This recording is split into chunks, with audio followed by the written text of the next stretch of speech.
A closer look at the mini karaoke machine here. This is a really cool item. It's got the one wireless microphone. This is the purple one right here. This is what it looks like when you open it up right here. Nice packaging. So if you're giving this to a gift for somebody, it looks really nice outside. It's nice presentation here. It's packaged really nicely. Let's just open it up and see what's inside here. So you have the microphone right here. Really cool item here. You see it's got the USB-C charging right here. And just got the controls right here. Power.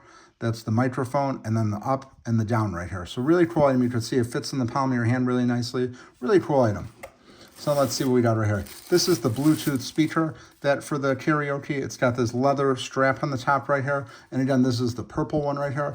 It's got the, you could put headphones in here.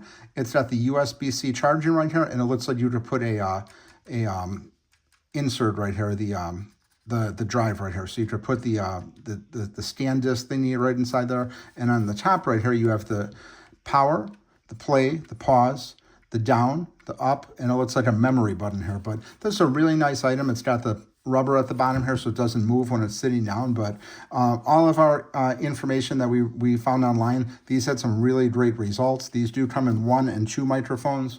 For our kids, we just got the 1 microphone here, and it's exactly what we were looking for. But they do come in different colors and with 2 microphones. So this is a really cool item here. Again, the packaging is really nice. You could see here the speaker on the side here. And again, it just feels really nice, like a really nice quality item. So definitely want to check this out if you're looking for a mini karaoke speaker here. This is the 1 microphone, purple. Highly recommend checking this out.